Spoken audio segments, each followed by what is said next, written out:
You are now listening to the Here for the Truth podcast, hosted by Joel Rafidi and Yerasimos.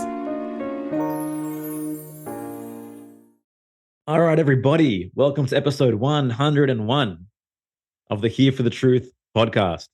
I'm Joel Rafidi. I've got my co-host Yerasimos here.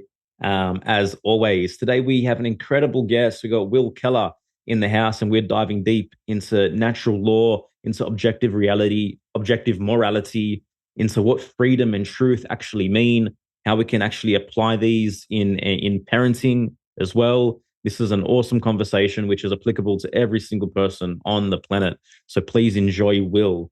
Right before we bring Will on, I just want to remind you guys we have an amazing private membership community called Friends of the Truth with the most amazing, grounded, rational truth seekers. There, we have 3 live teachings a month, not 3 live teachings, 1 community call, 1 guest expert call, and 1 live teaching presented by us. Next month's guest is Irene Lyon, one of the foremost nervous system experts on the planet. If you want to connect with the community, if you want to absorb some more knowledge, if you want to, get deeper, head to friendsofthetruth.co and you can discover every single thing that you need to know there. Our main program, Rise Above the Herd, won't be running now till I think next Feb or March, but we'll let you guys know about that. Thank you so much for the support over our first 100 episodes. This feels like a little fresh beginning here, 101. And we're excited for everything that the future holds. If you get the chance, if you got value from this podcast, please rate, review, subscribe. That will really help us out a lot. Please share it with others who might also receive benefit from it. And yeah, be well. Much love. Enjoy this episode. All right, everybody, welcome back to Here for the Truth. Today we have Will Keller in the house. Will Keller is a freedom activist, animist, anarchist, public speaker, and a father. He's the co-host of the Natural Freedom League video series, a content creator for the One Great Work Network, and co-creator of the FUNL conferences. Will Keller is devoted and morally obligated to increase awareness on the causal factors of suffering for humanity and to expand the understanding of the current human condition by educating the public on crucial topics such as conscious parenting, human psychology, objective morality, natural rights, and natural law. All of these topics are inseparable for understanding and achieving true freedom for humanity. Will, welcome to Here for the Truth. Thank you, brothers. It's a pleasure to be on here. It's nice to have you here, man. Yeah. As always, we generally like to kick this one off with a little bit about your background, your major rites of passage, I guess the key pivotal turning points in your life that led you down the rabbit holes you've been down to be where you are now. Excellent. Yeah, great question to jump it off. In my childhood, early childhood, I was raised on a ranch. Came from a split family, but very close with my parents. My parents were extremely rooted in moral principles, but gave me a lot of freedom. So being on a ranch, I was close with nature, just right outside of a suburb in the Bay Area of California. It's a very diverse area. Always been the type of person, even as a young kid, to not go with the herd. If a certain cologne in high school was popular, I'm going to wear the opposite, right? So I've always kind of been seeking, especially in the aspect of nature, the mysteries of nature, all the way up even, into junior college, past high school. I have been in the music industry, the hip hop industry for 12 years. That was a huge chapter of my life. It kind of let me gain a better understanding of just ego and self. And the entertainment industry in general. So a lot of those skills and crafts have kind of, they've bled over into public speaking and content creating, which I'm super grateful for. But the key turning point was obviously becoming a father and becoming a dad. Your whole paradigm shifts. You start thinking, you're looking at yourself, you're looking at the world a little more deeply. At that point, I was very much into esoteric studies and occultism. And the mystery traditions. I just wanted to know more about reality.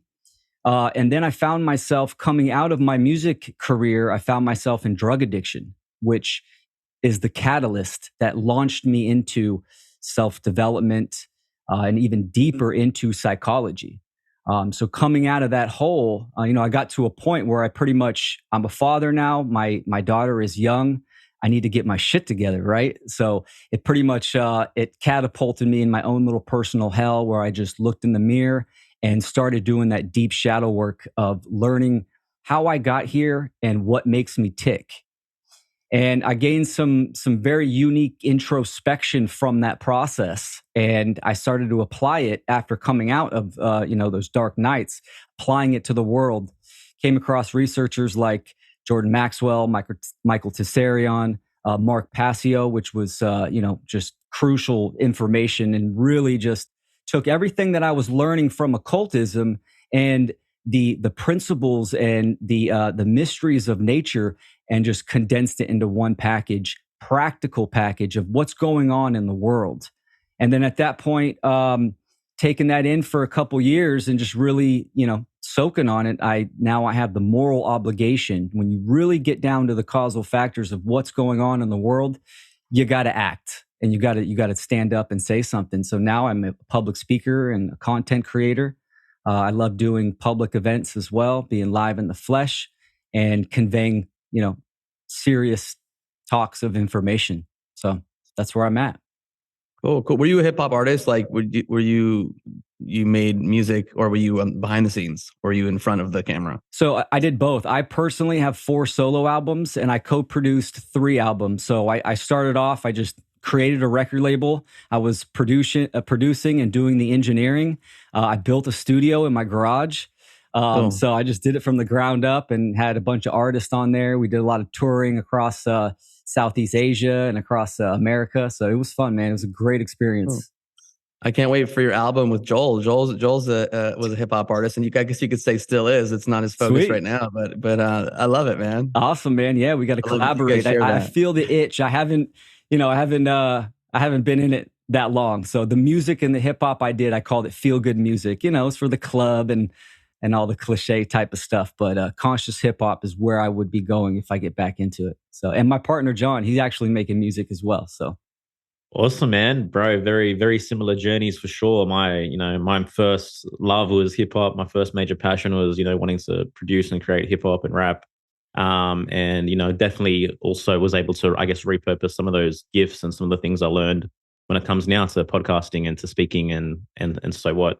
As you shared yourself. So nice to be here with you, man. And, I'm loving everything that you're about so far.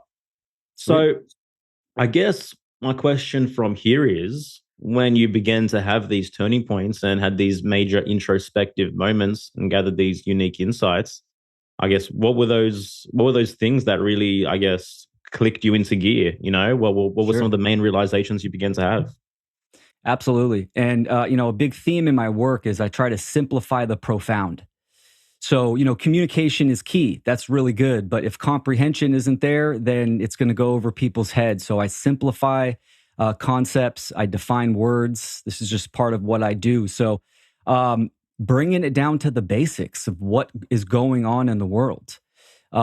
We can see that if we observe reality and what's going on the social structure, we're kind of in deep waters. And this is a reflection of, the average person's psychology and state of mind. So really, getting into natural law and really getting deeper into occultism. I'll define the word occult. The word occult simply means hidden. It comes from the Latin occultare, and that's all it means, is hidden. So, we could be talking about technology, Wilhelm Reich, these healing modalities. That's all occultism because it's not in the public eye. But what does it all mean, and how can it be in practice, and how can we apply it to the world? This was my turning point. So understanding basic concepts as, what is a human being? Why are we here? What is a right? There's a lot of people that, say they want freedom and claim that they're fighting for freedom, but they don't understand what a natural right is, or even what true freedom really is. So these basic concepts, I think we need to, people in general need to kind of pump the brakes, rewind, and dive into what they believe. We need to identify and break down and dissect these axioms, right? An axiom is any type of information that is considered self-evident. So there's a lot of beliefs that, the average person holds. Yeah. You know, you can see my t-shirt, the word government means mind control. This is a huge part of my work. A lot of people think because we've just been programmed and conditioned as, you know, kids, and this has been going on for thousands of years, that there has to be a control system. So why do we need a control system? What is the control system? So really just going down into these fundamental aspects of the nature of reality, right? I can sum up my work as being the difference between the natural and the artificial, the real and the fake, you know, truth and deception. So that's usually a good place to start in in conversations is what is truth? So we live in a very relativistic society. You know, the theory of relativity was pushed hard in Einstein's day, which Einstein, if you go and you do the research and the homework, he was like the Fauci of his day, right? He was a plagiarist and he was the social engineer's just a puppet to be in the limelight. But these theories have been propagated to become truth. So, you know, yeah, there's something as relativity, you know, the distance between, you know, Joel and me, right? That could be relative. We're getting closer though. Yeah, getting closer. Exactly. But when it comes down to reality, reality operates objectively, meaning it operates one way. It is what it is. We are in a reality, the universe, the one verse, the one song, the one change. So, so really diving into these belief systems. Okay, so Will, Sure. what is truth? Excellent. Perfect. I was setting you up. Yeah. I know you were. So truth is, and simply it is what is. It's past tense. It's what has manifested. Now, the relative part of when people add that to truth is where you get into, you know, the New Age movements and other movements as well, right? Your truth, my truth, his truth, her truth, etc. Right? But that's not actual truth. Truth is what has manifested in the world. We can come to know that and discover that. In certain instances, there's not enough information. You know, if there's events that are happening in the world, we might not come to know the truth. But what is the truth of what's going on in reality? What is the truth of how reality operates? We can discover and we can know these and we can harmonize our thoughts, emotions, and actions with the truth. So the truth, and you know, we could break this down in many examples, but that's the best way to describe it. It is what has manifested. So when we look at a category like natural law, the truth is that natural law is in effect eternally. So that's truth. Okay, so I want to ask you this, Sure. because you'll hear people talk about objective truth and subjective truth. So how do you talk about that? How do you explain that? For instance, Sure. let's say like I'm weeping right now. You know, let's say I'm weeping and some event happened to my life. Like, you know, my subjective truth is that I'm highly vulnerable and broken and heartbroken and sad, and whereas, you know, the two of you may not be that.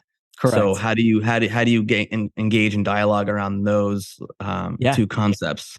Excellent question. So truth is not perception, right? People get these conflated and confused.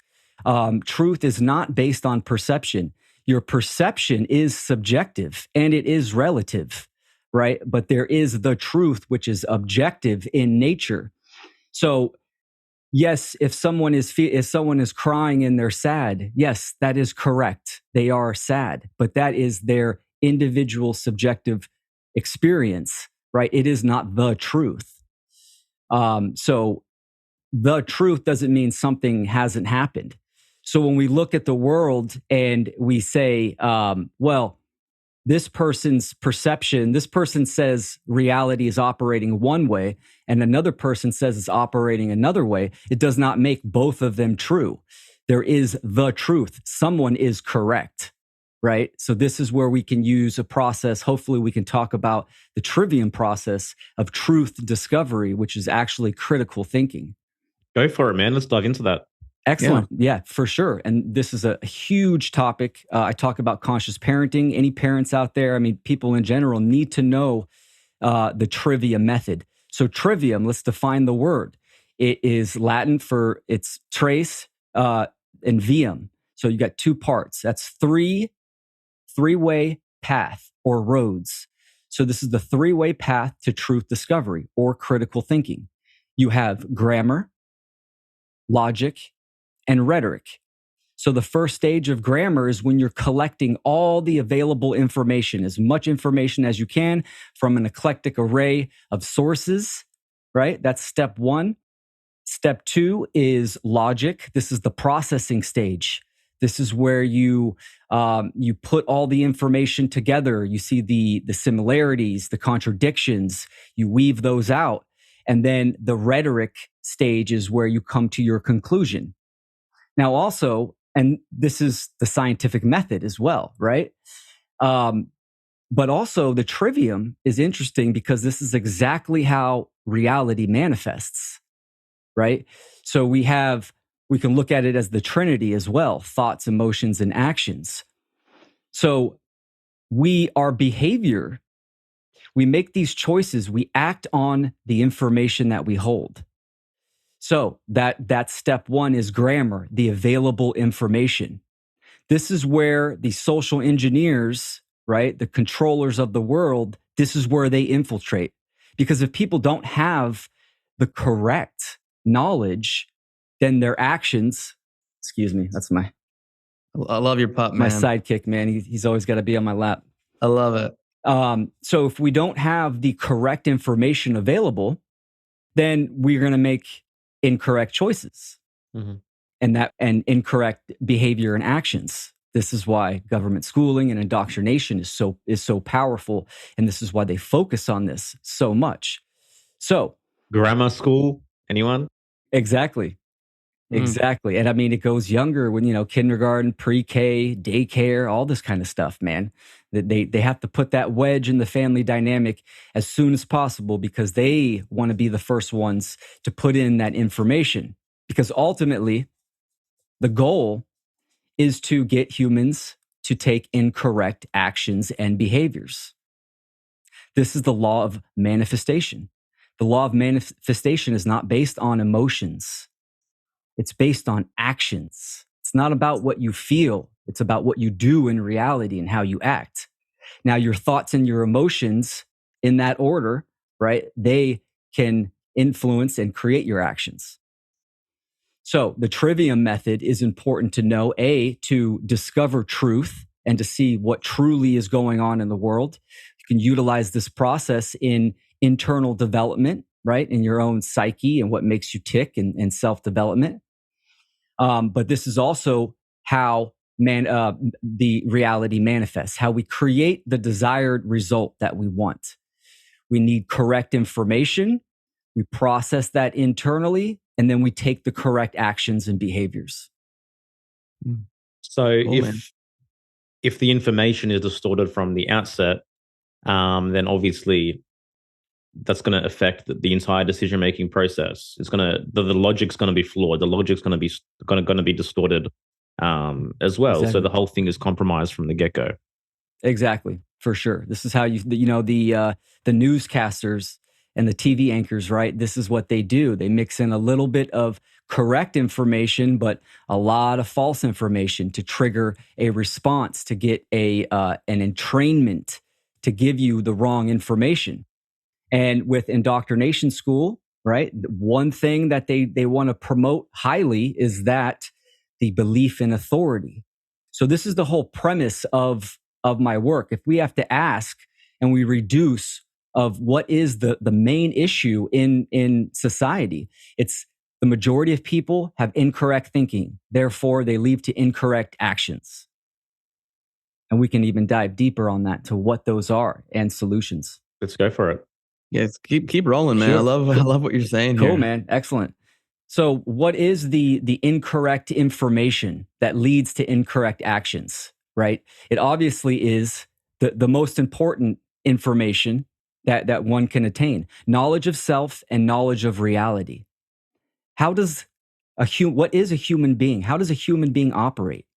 And how does the natural world operate, our reality? Right? So this information, these two categories are the most important. Now, there are two realms that we're going to talk about. They operate as one, but we're going to describe them as two. I'm going to start with the plane of effects, actually. The plane of effects and the plane of causality, cause and effect. So what is the plane of causality? It's the realm of mind, because all causes are from the mental realm, the mental level. The universe is mental, the all is mind. You have the thought first, triggers the emotion, and then you take the action. This is where the change lies, in the causal realm. The plane of effects is the manifested realm. Someone has already taken the action and the behavior to set it in motion. It is already manifested, right? We are doing a podcast right now, right? It's manifesting as we speak, but we had the thought first, right? Someone had the thought, let's invite this guy with a big old beard on here, talk about some deep stuff. So, so the plane of causality and the plane of effects. So what is the information that we need to understand? We need to understand how our psyche works and how nature works. So the majority of people believe, right, that reality operates a certain way. And the belief in human authority, the belief in authority, there's only one true authority, and that is nature. I call it nature. You can exchange it with God, creator, whatever that might be, but I will make a caveat. I'm not talking about monotheism or the cultural religions. I think this is a big issue that I can touch on as well. The creator of the universe, nature. I want to define the word nature. This is very important because the word nature, it's from ancient Egyptian, the Cometian culture. This is where it's derived from. And it's spelled NTR. It's pronounced nature, like nature, right? It means creator. So what is natural? Natural, the definition means of or related to creation. So obviously it's not man-made. Human beings did not create nature. And this is a big problem because, in this materialistic, atomized society where scientists and everyone thinks that it's just matter is prime and nature is dead, it's not living. This is the disconnect from creation and human beings, right? This is where we start to lose our harmony and our symbiosis. So we need to understand that nature is the authority. Human beings are not the authority, and that is the problem. We think institutions and government need to exist. They create quote unquote order, which is actually incorrect. They create chaos. We can see this all throughout history and in our day and age. But really, it's the people that believe in this erroneous religious thought that human authority is moral and is valid, because the majority of people support and condone these institutions and this belief, right? So it's good to understand that there is government, there is politicians, right? These are people that are making a claim over the world, the land, the air, the water, and human beings, all beings, right? They're making that claim. But there's human beings that are submissive and obedient and, most important, following orders that actually take the actions to keep the system in place. These can be police, military, doctors, nurses, teachers even, and just the everyday person that goes out and votes and supports the control system. So this all stems from one belief that the majority of people don't even consider. So they're completely ignorant to it, right? They're ignorant, and they don't want to take action upon it within themselves. And that is the belief in human authority. This is getting down to the causal factor. Now we're in the realm of mind and thought, right? So that's the first thing we need to do. The first thing of any problem is to fully understand and get a diagnosis. Diagnosis means by way of knowledge. We need to understand the problem. And the problem is the belief in human authority. So that is diving in on the self. Let's roll it into we're going to do some correspondence to why that's important, but let's look at reality. Reality operates objectively, meaning it operates one way for all human beings. There's no escaping it, right? This is natural law. People use different terms. They use universal law. They use cosmic law. I'm fine with all those. I prefer natural law because of the definition. Natural of or relating to creation, meaning it's non-man-made, and law, the true definition of law, right? And these definitions are from the etymology, which means origin, to what the word actually means. Law means a condition that is immutable, unchanging. If we look at man's law, human beings create laws. These laws waver and they're completely relative. They, you can go, you can use plants, you can smoke weed in one area and you cross an invisible line, you can get thrown into a cage, right? I mean, you can look at prohibition as a good example. These laws change just by a whim of a human pad and pen. So they're very, very relativistic, and they're not true laws. These are just dictates from a ruling class. So I use the term natural law. So these are the immutable, non-man-made, eternal, universal conditions that govern reality. Most people understand, the physical laws. Again, metaphysical and physical are one and the same, but we use these as description.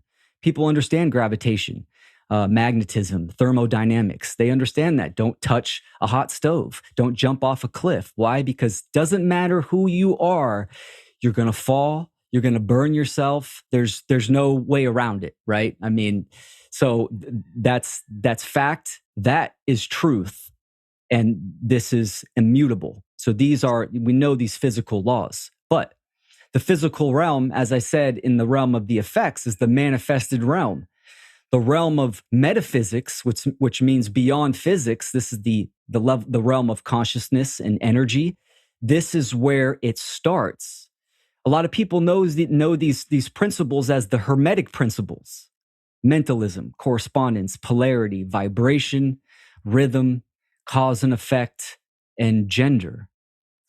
So those principles, I mean, we could spend hours on all those principles, but that's very important to know and understand these principles and apply them to your life. You can look at everything and correlate and correspond these principles to. So natural law affects all things. Now we're going to talk about for human beings, because there is a difference with levels of consciousness. I'm sure we can agree that the mineral kingdom, the plant kingdom, the animal kingdom, and the human kingdom are all separate and they're all different, right? Human beings are not animals. We have an animalistic characteristic about us, but we are far, far from animals. Absolutely. We're blessed with logic and reason and the imagination. We have that divine spark. Animals, yes, they're sentient and they're conscious beings, but they cannot create music, do paintings, understand arithmetic, have philosophical debates. And I mean, there's a whole line of differences physically as well. But so natural law, I'm going to talk about it, why it's so important for human beings. It's because it governs human behavior. This is also known as karma, or simply cause and effect. The word karma means action. In Sanskrit, that's what it means. So this is why the law of manifestation is based upon actions. So what's going on today is perfect order. And that's a fucked up thing to think about, right? Because we are in turmoil, suffering, human suffering, but we are doing this to ourselves. Natural law is perfect order, means it will give us the condition that we deserve, that we are putting out there. This is how karma works. So because we do not understand how reality operates and ourselves, and we support and condone and we act on these erroneous belief systems, right? We are creating and manifesting in the aggregate through all of our actions, our current human condition by law, by the laws of nature. And there's no limits to this. This can get worse, right? It can also get better. You know, I'm not one that's all about doom and gloom. I'm a realist. I understand the level of where we're at for humanity, and it's bad. And but there is still a hope. You know, there still is a chance, and this is why I make this content and I talk about this type of information and engage into these kind of discussions. So, moving on to let's talk about behavior in general and actions. Let's simplify it, right? With natural rights. What is a right? A right, by definition, is any action or behavior that does not initiate harm to another being. It's that simple. So, if we look at principles, first things first, as a human being, right? We exist, we have a body, thoughts, emotions, and actions. We owe everyone one thing, and that is do no harm. This is the first principle, non-aggression. The second principle is self-defense, right? If aggressed upon, if a violation, that's where violence comes from. Violence is a violation of a person's natural right. You have the right to defend yourself. Every being on this planet has a defense mechanism. It's how it is. Even grass releases a smell that makes, you know, people itchy and stuff like that, and deters animals as well. So we have these defense mechanisms. And the third principle, which ultimately it should have been the first, I misplaced them, is self-ownership, meaning that you exist, you have a body, you control its usage, you're responsible for your body, your actions, therefore, you need to understand these conditions that you act in the world, and there's going to be repercussions, positive or negative. So this is important to understand, even though it's so basic, but still the majority of people don't even understand the concepts of rights. A lot of people might agree with me now, but the problem is applying it to the world. So we apply natural rights to government or in these institutions. Where does government get the right to issue commands that the majority of people must obey? Right? And if you don't, then you will be violated. Exactly. Thin air by magical means. Yeah. And that's the problem, is that, human beings, we say we want things. We want good health. We want wealth. We want freedom. A lot of people say we want freedom, but there are requirements for change. They do not just manifest by magical means. Those requirements are the Trivium process, taking in correct information, applying it to yourself, and harmonizing your actions and behaviors so that you are in accordance to the laws of nature, and you are in harmony with the flow, with the symbiosis of creation, right? We look at nature, right? And we see how it operates. It's the greatest mentor for human beings to aspire to create systems that we can kind of operate and utilize, right? Because nature is ultimately perfect order. Nothing is unused. There is no chaos in nature, right? People might disagree with that and say, oh, well, the lions attack the zebras and, things break down in nature. That is perfect order. That's how it operates for a reason, right? I mean, I'm a big herbalist and gardening. Gardening's like what I do on my off times. I love it. And I bring my daughter, and we do the whole worm farm, right? Nothing is wasted in nature. Yeah. It works perfectly. There's no malignancy. There's no evil in nature, and this is the thing that I think gets people confused when you apply it to your health as well. And there's other things I want to chat about regarding that, but I want you to continue with what you're talking about, because this is amazing. Cool. Awesome. I'm glad you guys are liking it. So let's let's move on to just quickly. Sure. I've got a single question here. So we talk about the trivium method and we talk about taking incorrect information, but I guess there's going to be questions. How do I know what correct information is? How do I decipher and determine what is correct and what's not correct? Yeah, absolutely, for sure. And and sometimes when the 9/11, let's take that for an example. We might not know the truth of that. We definitely know that it wasn't people in a cave that got on planes and smashed into the building. We know this just by doing research. We can understand even physical laws of and the melting point of steel and all this kind of stuff. So it's doing the due diligence of going through the information. And then and what's actually interesting is that, so once you take in the information, you process it, and then you have your conclusion. That conclusion sometimes creates more grammar. This is why we interact with other people. Say, hey guys, here's my theory on this. You guys put a theory that creates more grammar. We process it. We come out with another conclusion. So you're applying the trivium to the result of the trivium. Exactly, for sure. And this is an ongoing process. When I'm talking about natural law and we understand these principles, this is just to get us up to par, right? To get us up to like where we need to be to operate in this reality. And then the information keeps going and we can get a better understanding of truth. There is truth. It's not really an end point when we're looking at it as the absolute truth of reality, right? But if I got in a car accident yesterday, I know the truth of that. It happened. Bam. It's done. It's a done point. But looking at it as the macro, the cosmic, that's developing at all times. But we need to get up to the basic, the foundational information. Because right now we're just going deeper into negative knowledge.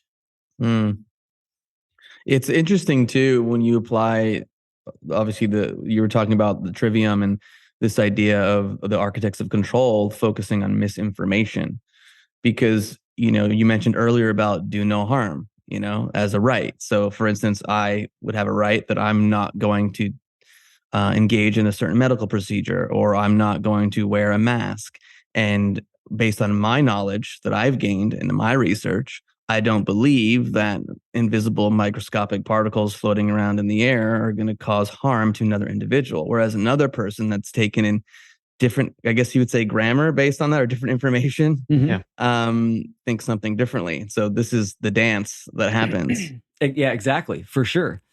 But it brings to mind for me as well the whole debate of collectivism versus individualism, because some of the most incorrect information we've taken in is based and rooted in collectivism, and this is where people claim false authority, based on these ideas, based on all the altruism, all the guilt, all the shame that's been conditioned upon us to believe so as well.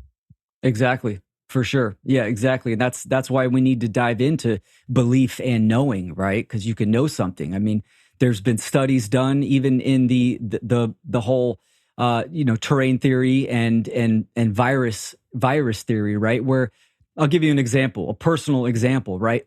I rarely get sick. Kiss my daughter on the mouth. I'm around kids and stuff that are sick, and I don't get sick.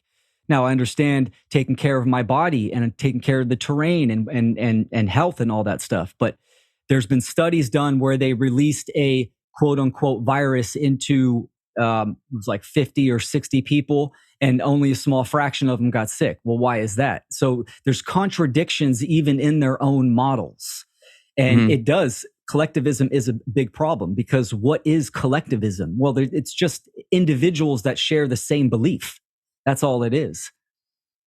So that is the collectivistic society. But we need to break it down to the causal factors of, even the allopathic system is based upon the belief in authority. Yep. So, Well, break it's these down. individuals sharing beliefs based on the individual within that group, which has the most influence, which has pushed their belief Yep, through force, right? Through breaking these natural laws. exactly. 100%, man. And this is, this has been going on for thousands and thousands of years. We look at kingship. What's the difference between kingship and government? It's nothing, actually, because kingship is just the right to rule by one person, right? And then government is the right to rule with a few people. It's still the same thing. It's still the belief in authority. They kept the G as well. Yeah, exactly. For sure, man. So it's good to understand, excuse me. So we talked about natural rights. And this is another great point that I want to make is morality. When people think about morality, a lot of people think that it's it's almost derived from Christianity or religions. And that's not the case. Morality is based on natural rights. The definition of morality is the difference between right behavior and wrong behavior, right action versus wrong action. So there's an infinite amount of right actions that we can take.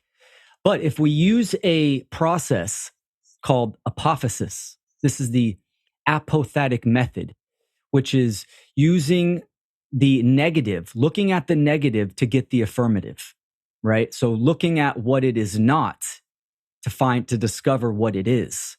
So if we apply that process to morality, what are the wrongdoings? Well, that's easy because there's really 7 of them: murder, assault, rape, theft, trespass, coercion, and deception, which is willfully lying. Like lying, that this thing I'm going to inject in you is safe. That's deception, right? All 7 of those create harm, right? We can sum it up into those categories. They're all one thing, and that is theft. They're all a taking of something, taking of life, taking of bodily security in your lair, sexual consent, all this. It's a taking of something. So really, there's one wrongdoing, and that is theft. Do not steal. Do not steal, which does not belong to you. It's that simple. So we look at the world today with government and, the police and military violating people's rights. These are all wrongdoings. We have the right to defend ourselves, right? We need to use discernment, obviously. Certain areas, it wouldn't be wise for your well-being to do that. You might, we need this type of information to get out to more people for this reason that I'm going to say. Natural law, right?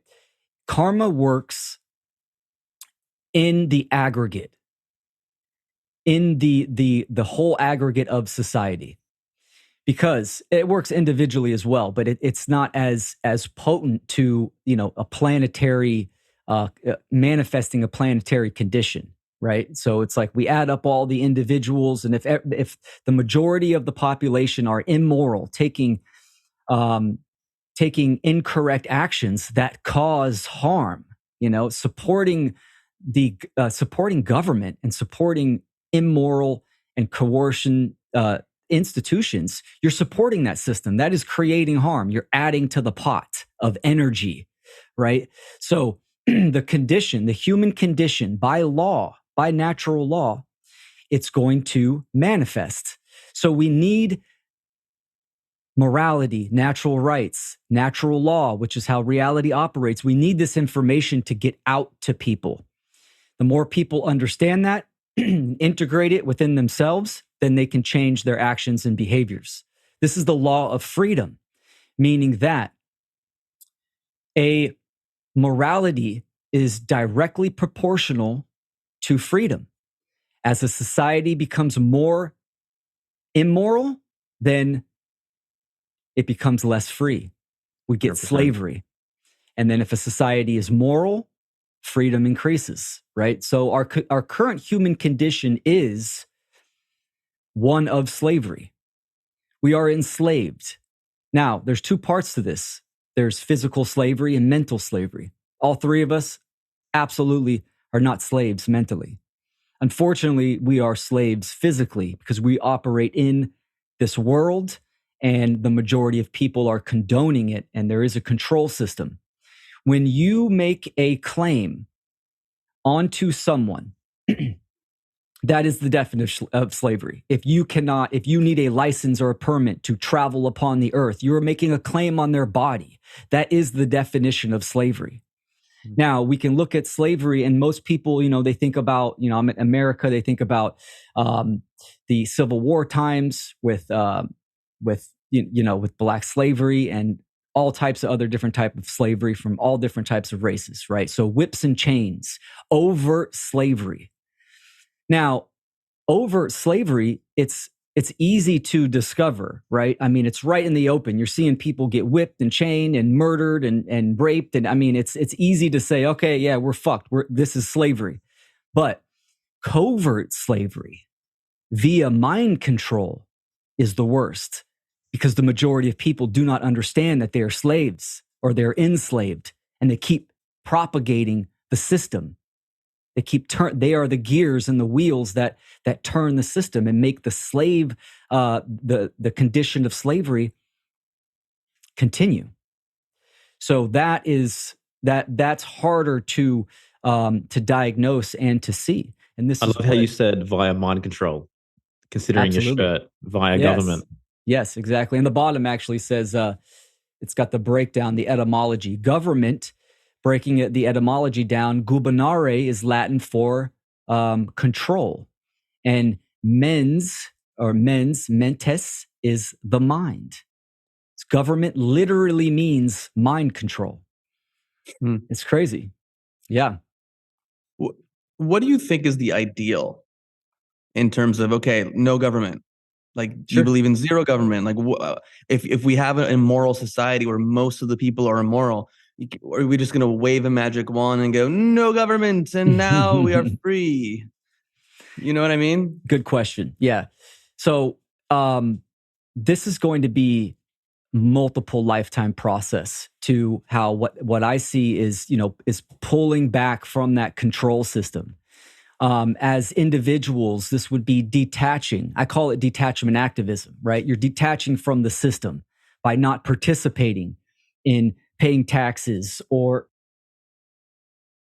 supporting to the best of your ability the control system, right?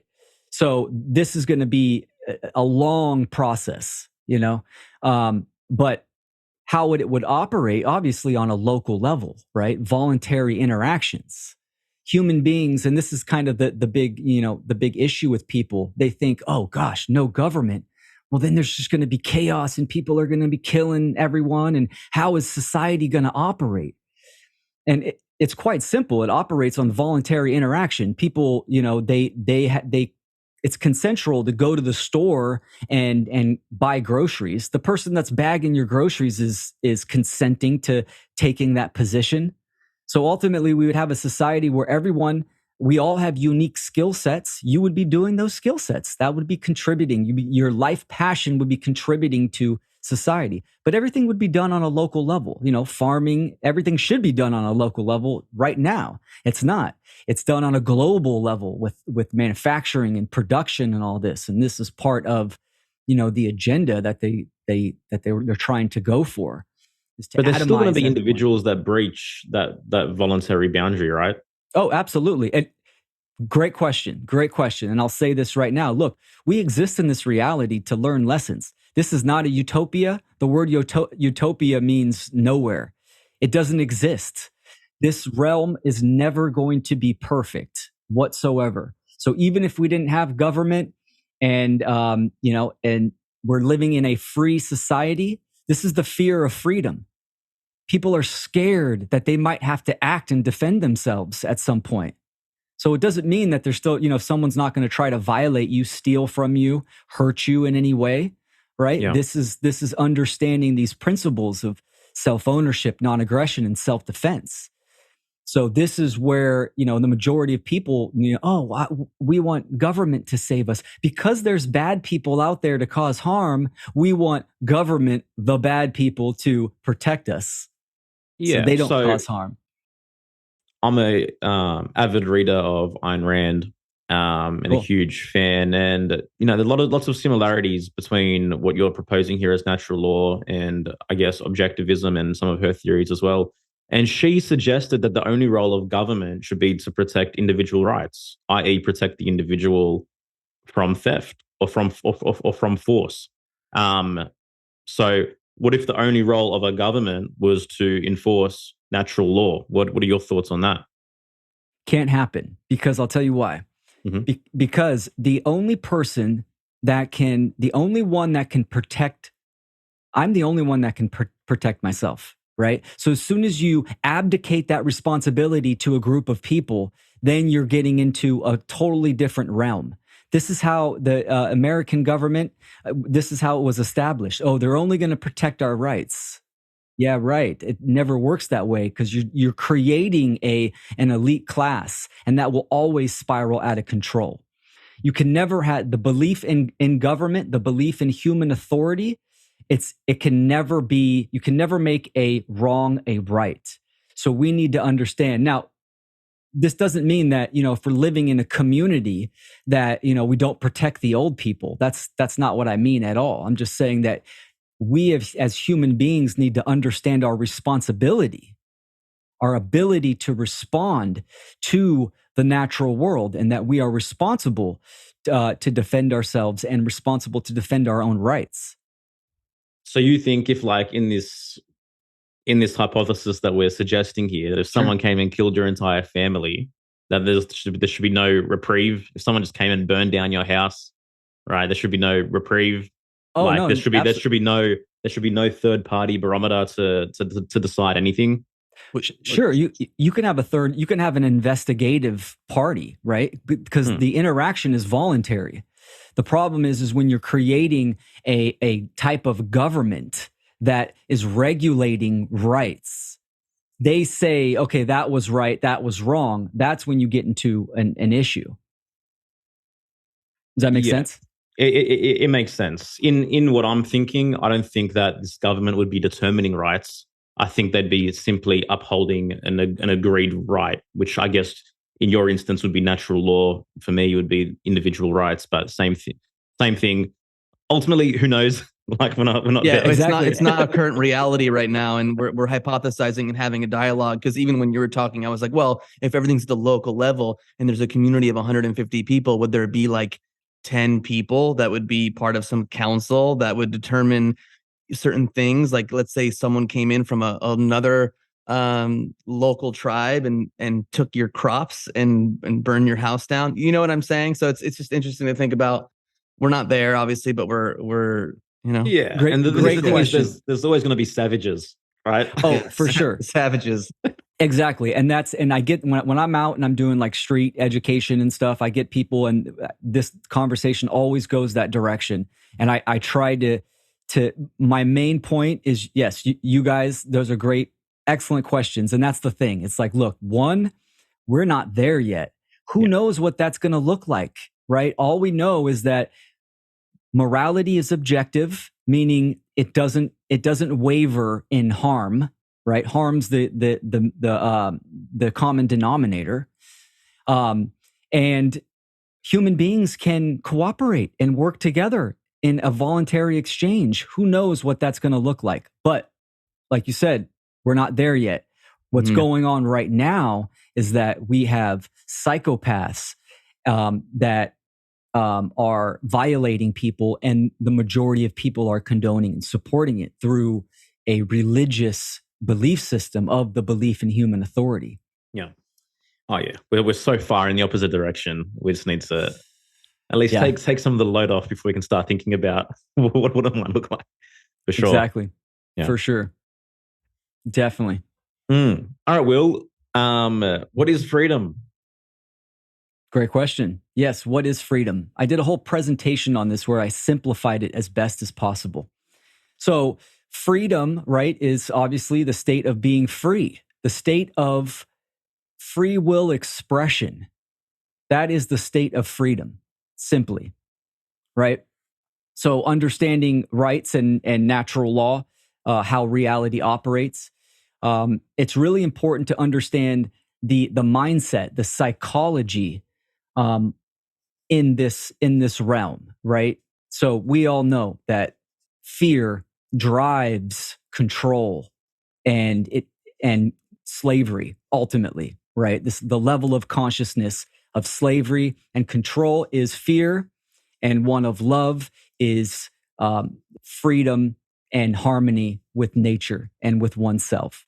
So really looking at our own psychology is important. We need to get into the expression of as I think, so I feel, and so I act. This is really important. This is why occultism, I think, is a huge category, because it's really about self-development and psychology, and very much into natural law and how these principles and these laws of nature correspond with the self. This is how we can get a better understanding. So the state of freedom, right? We talked a little bit of kind of the human condition. So if we think about what do we have to do to get to freedom, right? And I think I always say no leaders, more artists, right? A leader is someone that is expressing themselves but is leading you down their own path. We need mentors. A mentor is like a stepping stone, and you can have many mentors throughout your life, right? This is someone you go to that you collect a whole bunch of information to expand your awareness, and then you move on and increase your skill set. But we need artists, because how do we reach the unconscious masses of people that don't understand any of this type of information? Well, we do there through the heart. It's through inspiration. So obviously applying this information to yourself, the cliche, be the example, be the change, but then going publicly and talking about this type of content, things that like you guys are doing. This is fantastic.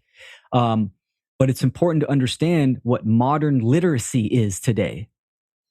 To be literate means in today's age means that you understand tech. We have technology here at our disposal. We can do a podcast and reach thousands, hundreds of thousands of people, of minds that can take in information. So we need to understand the tech. So in a free society, that does not mean, we need to, revert our technology level back. Technology is neutral. A hammer is a hammer. I could build a house or I can smack someone over the head with it. It all depends on the wielder.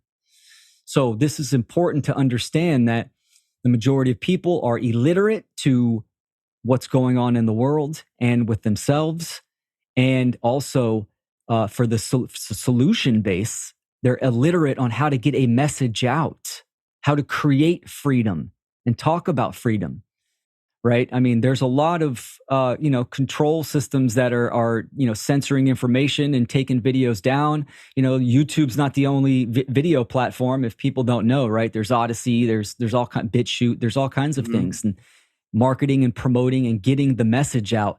But it's important. The message is one of cause, the causal factor. And that's kind of the purpose of the information that I talk about.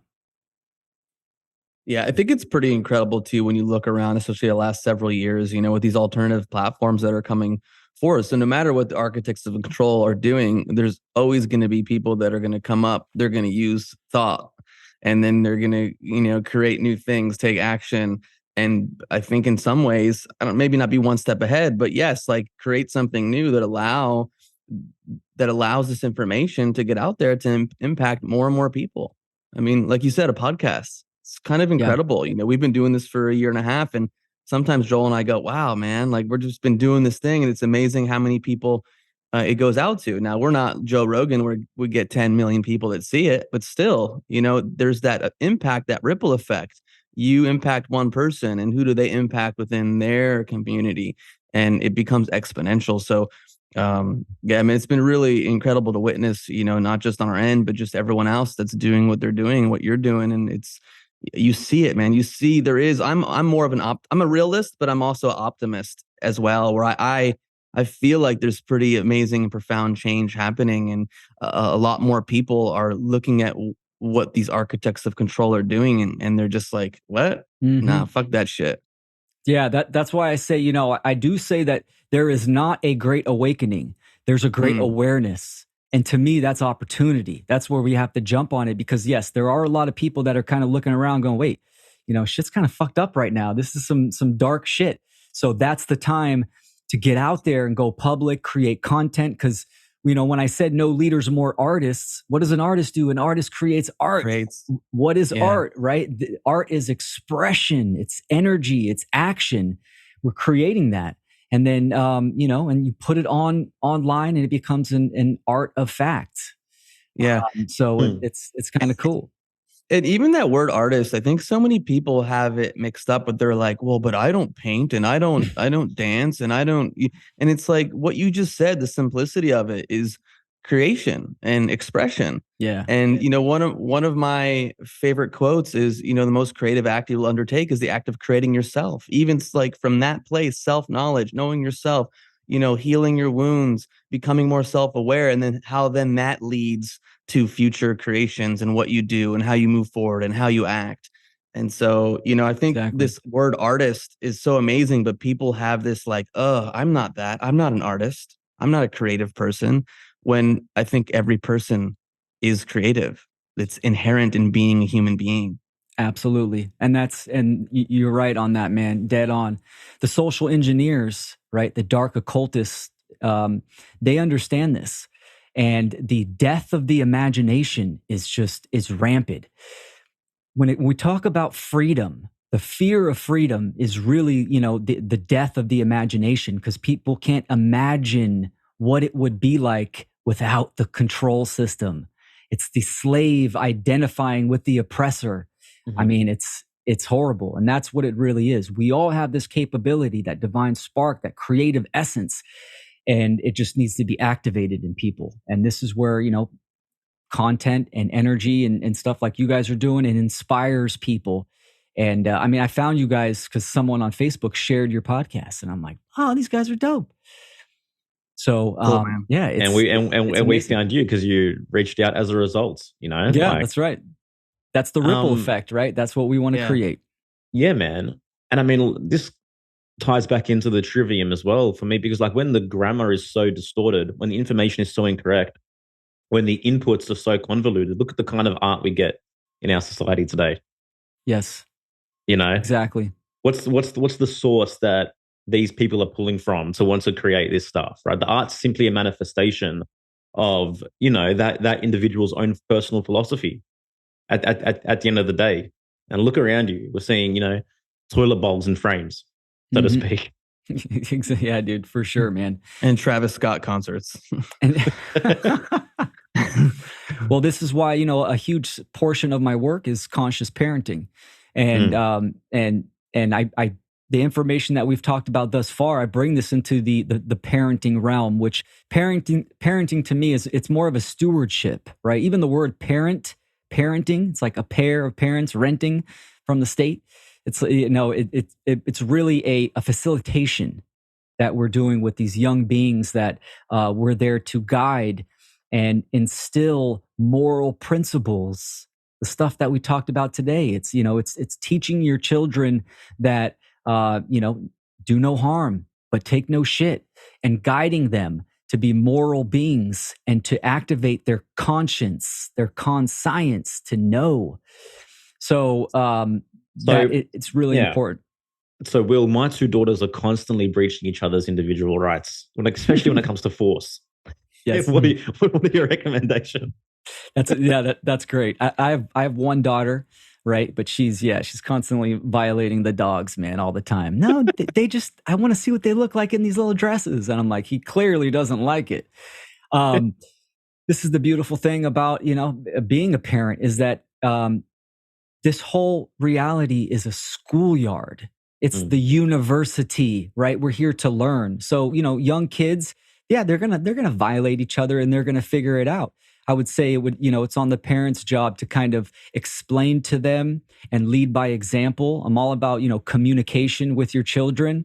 And of course, understanding the stages of growth, 0 to 7, the formative years, the formative years. This is like formatting a hard drive, meaning your child, everything that's going on, it's soaking up and it's laying the subconscious and the programming of the operating system, the way they view the world.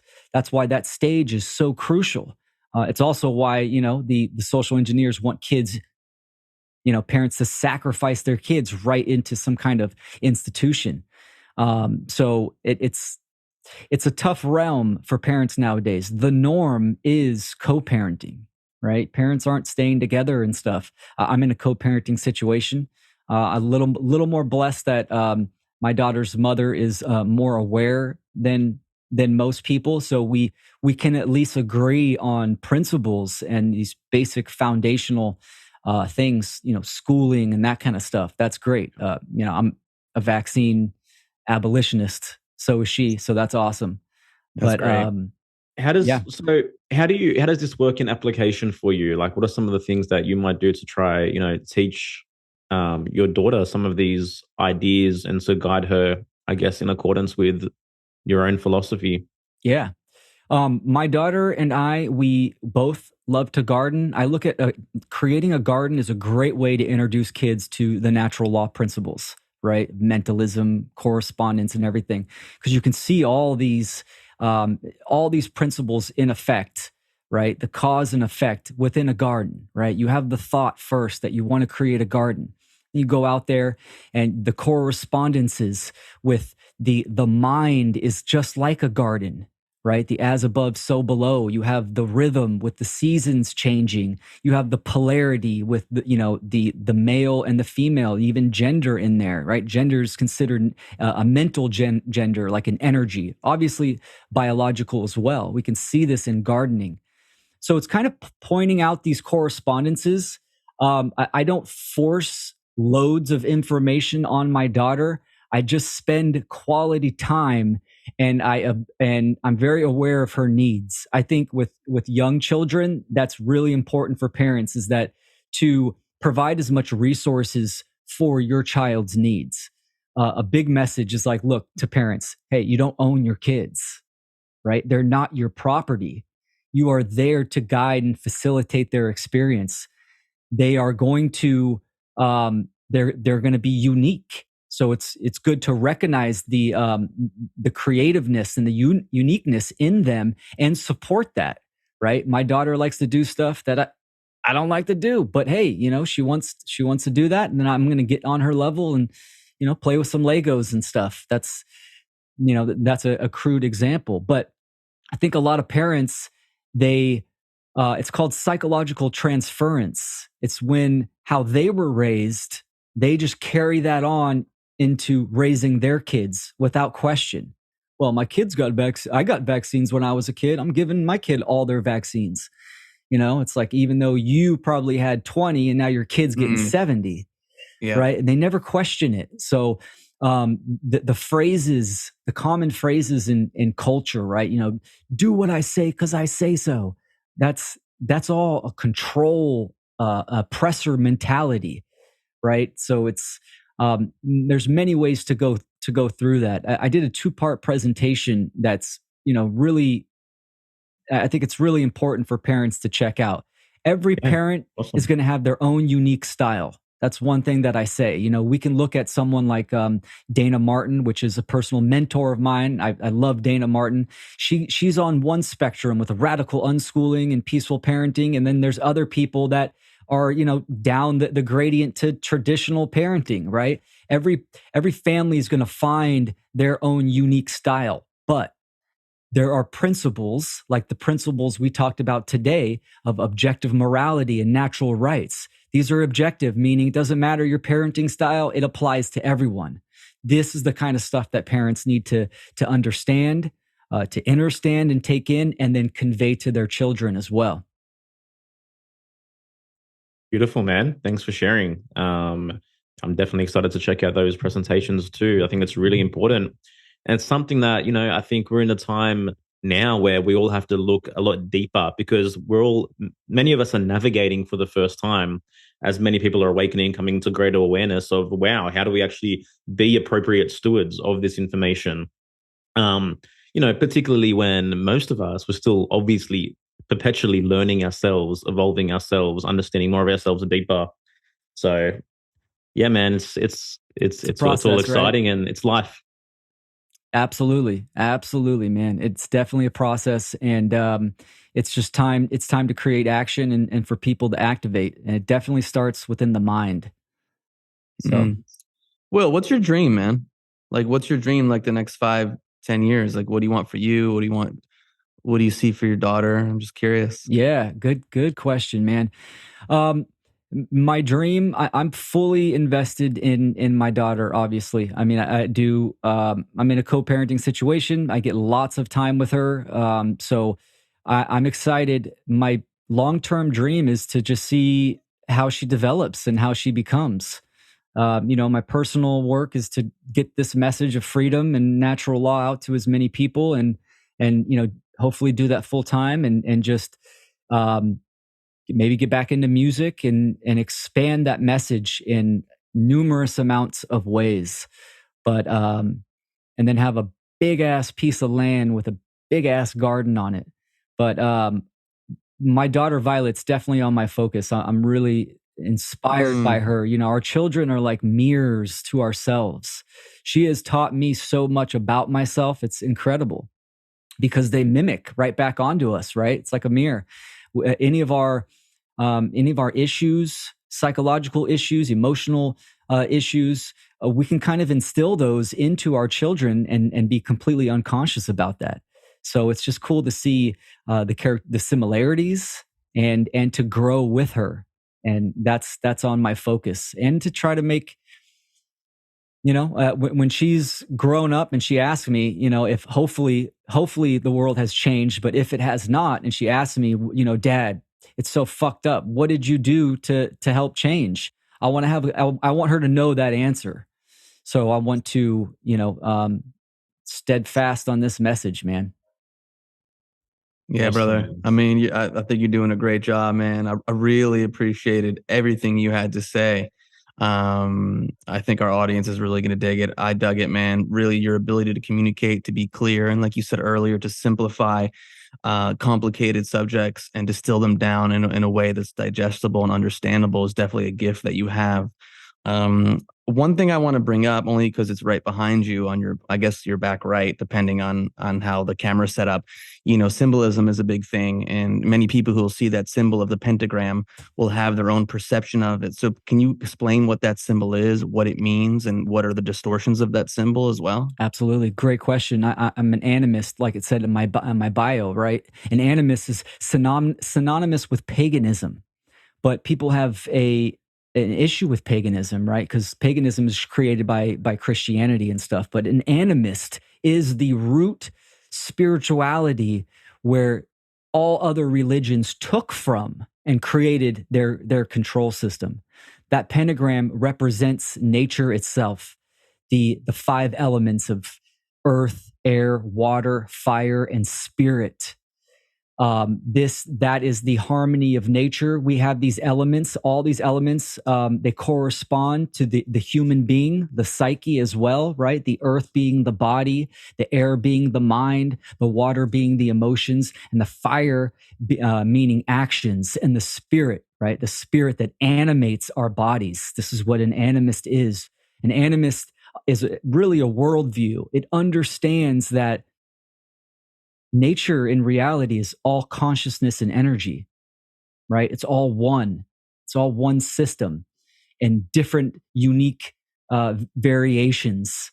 So that's another powerful topic that I love, because I think that worldview can really gain great perspective for people to see the world as levels of consciousness and as energy.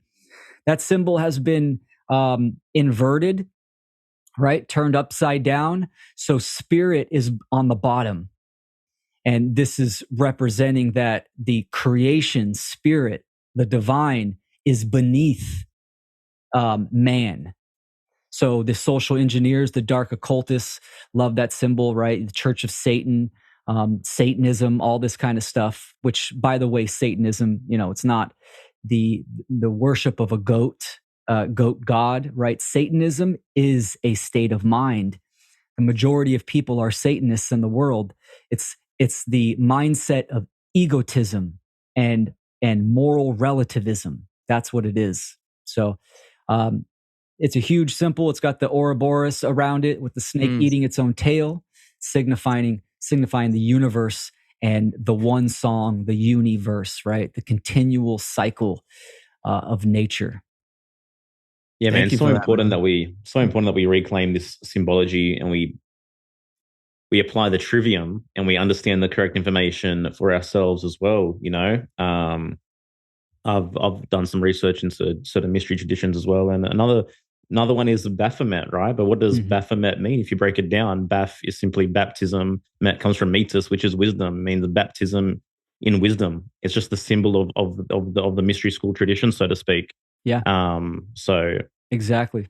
Yeah, man. We need to. We fear what we don't know, right?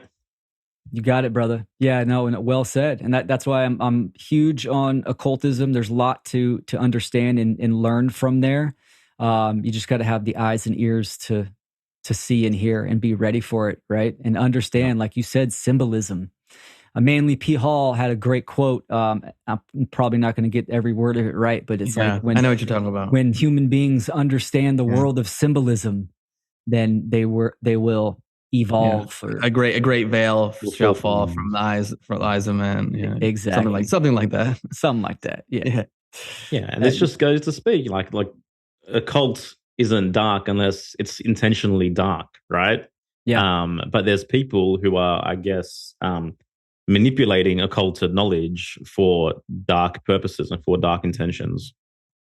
Absolutely. Yeah, 100%. Yeah, this is what I consider the social engineers, right? Occultism is that information is how the self operates, the human psyche and the body, and natural law, the laws of nature. That's all it is.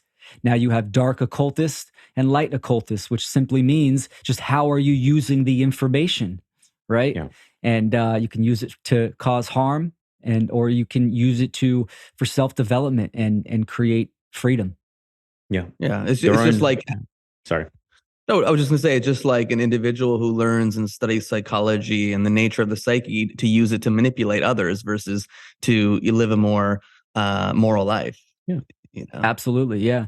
And the social engineers, this information of natural laws has been passed down within their own their sets for just, hundreds and thousands of years.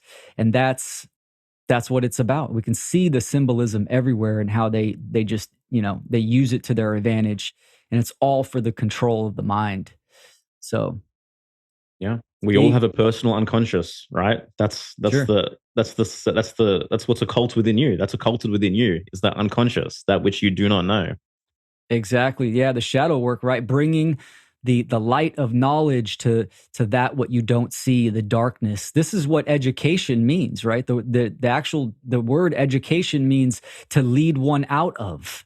Lead one out of what? Out of ignorance, the darkness. So it's, the shadow work is all about shining the light on the unconscious, seeing your own patterns, your own habits, right? This is where ritual comes in. We all have ritual. We all sacrifice. We all sacrifice energy, and we all have ritual, which ritual is just habits, what we do on a daily basis. And it's as simple as observing your daily habits, right? This is a good place for people to start for even basic shadow work. Observe your daily habits, what you do throughout the day, acknowledge your thoughts and your emotions, journal them down. Journaling works really well. And then, apply deep introspection to that, and the patterns will reveal. And to me, that's what consciousness is all about. It's awareness, but ultimately it's pattern recognition, right? It's a being's ability to recognize patterns in oneself and in its environment. And the ability and knowledge to make different choices. Awareness is one thing. There's non-action technically in awareness. It's just a witness state. But then being able to make different choices, I think, is really important as well. Because there's a lot of people out there that are like, well, I know this is why I do those things, but I just can't change. I can't make different choices. I know that I shouldn't be attracted to these types of partners into my life, but you know what I mean? So like awareness isn't the end all be all. It's being able to alter behavior and make different actions that I think you can have a different experience. Yeah. Yep. Absolutely, man. And this is what reality is all about, right? It's not deterministic, which is what the religionists say. And it's not all about free will, which is kind of how the materialists, scientists talk about, right? It's both. It's that we have free will choice. That's the random component. You can choose, but you cannot avoid the consequences of your choice, which is the determined component of reality, which is natural law or karma. Yeah. That's such a another little Ayn Rand synchronicity there. Which is like, you can avoid reality, but you can't avoid the consequences of avoiding reality. Exactly. I mean, we'll have to maybe get you on another time or another conversation, but it's just so interesting just even thinking about this idea of free will, because if a person hasn't done their shadow work, if they're super traumatized and they're operating moment to moment from this just unconscious reactive place, like, are they operating from free will? Like, do they have the ability to stand between opposites and choose? Or are they just like a yo-yo, just being like flopped around, from one thing to the next? So that's an interesting thing too to think about. Dude, that's a great question. That's where the shadow work comes in, right? Because here's the thing about free will, right? It has to be actualized, right? What is potential is not actual. So it's like your free will, you have to actualize that. So you have to be conscious of the choice. This is the method of mind control, right? They're getting people to make these choices, but they're totally unconscious on their choices. They're under mind control. So that's a good topic, man. I mean, I would love to come on again. You guys are great. So we gain access to more choice, to more of our free will by shining the light of our consciousness onto our shadow, right? By becoming more aware, now we have more choice. So yeah, you're right. Most people, they're not enacting their free will. They're not. Yeah. And the more you do shadow work, the more aspects of yourself you shine a light on, you have greater imagination. There you go. So you have the ability to imagine more, to see things in a different light, and also just have more compassion because you're seeing things in other people that exist within yourself. So you're less likely to even project that on others. So it's, shadow work is so important. Integrating, becoming more whole is such a huge piece of the puzzle. Yeah, man, I love it. Another kind of realm I like to go in is the anima and the animus, right? This is, big with Carl Jung and psychology, because it's so important, even with parenting. And we look at the control system, right? And really, human beings are in a state of abandonment, right? Because you have the and this is why there's always the left and the right, right? The Republicans and the Democrats. They create these dialectics, and they correspond to the parental abandonment issues within people, because parenting has been degraded for a long time. And some people have daddy issues, some people have mommy issues. The people with the mommy issues are more likely to go leaning to the Democrats or the left and the liberals, and the people with daddy issues lean to the Republicans and more of promoting military and this kind of stuff. They know the psychology. The social engineers are psychologists. They're dark psychologists. They know how the mind works. And so many threads to pull on. So many threads, bro. Man, and like this, like what Walter Russell proposed, that we have most access to our power when we're most balanced, right? So finding that center point, healing the anima and animus in the relationship, to have that balance, to have power, to have access to all the things that we've been discussing. Yeah, man. I mean, healing. The word healing means whole. Yeah. So it's like we need to get to that place, excuse me, of wholeness, holistic, right? The point of a balance, like you said, Joel. I mean, it's so, and then, it's amazing. It can be amazing. And it's an ongoing process. I really do believe that. But, you can gain you achieve certain levels as you go with your awareness. And yeah, Of course, it's man. nonstop. Consciousness is not a thing. It's not stagnant. It's forever a process. It's forever evolving. But for the individual whose gaze is towards expanding consciousness, towards knowing more of self, more of reality, then it doesn't end. The work just it's infinite. It's infinitesimal. It's not gonna. There's not an end point, right? We're all just here constantly evolving our consciousness through these dialogues, through these conversations, through being willing to learn more about ourselves. This is the divine intention, the cosmic will.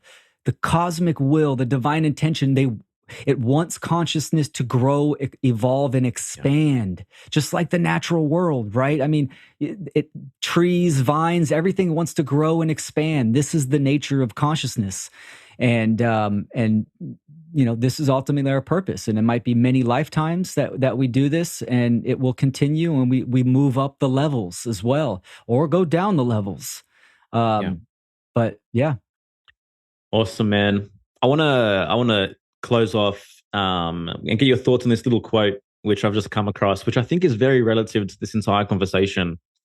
And it says, "Thinking which does not start from and continue in close relation to its foundations in the physical universe must lead to falsity," by Alfred Boyd Kuhn. Fascinating. All right. Yeah, what I'm taking from that is, the metaphysical and the physical, the mental realm and the physical realm. Sound like it was almost talking about the cause and effects, the Yeah, plane of that's the right. cause and the plane of the effects. How far has our thinking drifted from the natural world, right? When our thinking is in alignment with the natural world, with the natural principles of the cosmos, then we're far more likely to be aligned with truth. But the further it drifts from those foundational principles, look at the Maya we have all around us. Look at the falsity that's polluted everything. So if there's a message to take away from this entire conversation, it's let your thinking be aligned with and rooted in the simple natural principles. Come back to the foundations. Come back to, I guess, truth. Exactly. We need to return to nature. We've drifted so far off. We're disconnected. We are in opposition with nature, with creation, with that which is, right? Truth. That it's time that, we pull our awareness centered and forward and activate and move forward to harmony and symbiosis. Yeah. And you are not, whoever's listening, you are not separate from nature, right? This is what as above, so below, as within, so without means. You can study the self to understand nature. You can study nature to understand the self. 100%. Yes, we are a part of nature. We are a part of this system, and we need to evolve. You have to get involved. So it's time to activate. Well said, great man. quote. Great quote. I love that one. Well said. Will, brother, it's been an absolute honor and a pleasure. Thank you for all the knowledge and wisdom that you've shared with us. How can our people get in touch with you? How can they learn more about what you're putting out there? Excellent. Again, I appreciate both you guys. I love what you're doing. Keep it up. My website is naturalfreedomleague.com. I'm also a co-creator and producer of the FUNL conference, which is Freedom Under Natural Law Conference.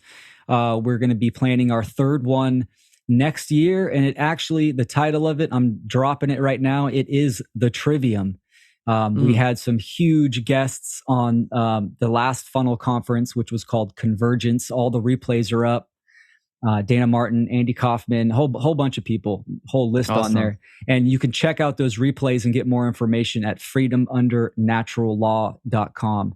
And then the last website I'm going to say, it's a great one for people to check out. Mark Passio created the One Great Work Network.